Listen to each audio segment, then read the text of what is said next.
Now to this afternoon's top local headlines on the coronavirus, and it's all centered around the talks that are happening around the country. When is the right time for states to start reopening?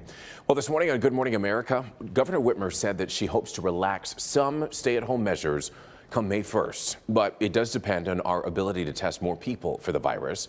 Yesterday, she announced that she was joining a bipartisan group of governors to coordinate when to reopen the Midwest. And that includes governors in Ohio, Wisconsin, Minnesota, Illinois, Indiana, and Kentucky.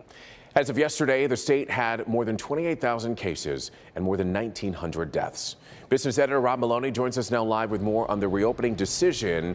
And Rob, this is a real balancing act weighing health and the economy. Yeah, no doubt about it, Everett. I mean, she doesn't want a second wave, and that's what she's most concerned about. We've seen that happen in other places, like in Singapore, where they have reopened everything and then had more cases come back. She doesn't want that. But perhaps among the more encouraging things that she said this morning in a half-hour phone conversation with the Chamber of Commerce in Michigan is that we have seen the curve flatten. That is her declaration that we're starting to get ahead of this thing.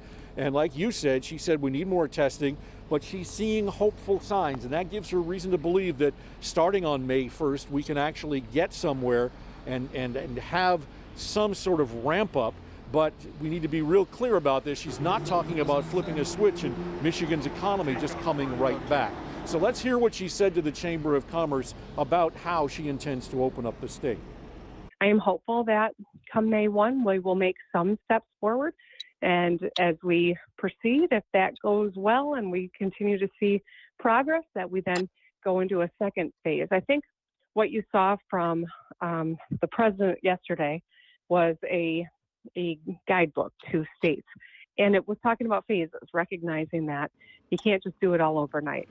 Now, we have to come up with a plan for Michigan, and I think Michiganders are the best ones to come up with that plan, and that's why we've been inclusive and thoughtful about how we do this work and plot the strategy. And my hope is that we continue to see this number of hospitalizations and tests, positive tests go down so that we can make these steps forward starting May 1st. So there is some light at the end of the tunnel, but there are other issues that need to be dealt with. And one of the things that the governor did say for the first time, that in her estimation right now, there is a $3 billion budget hole in the state of Michigan. That's going to require sacrifice in the days to come. Reporting live in West Bloomfield, Rod Maloney, Local 4. All righty, Rod, thank you. The president says that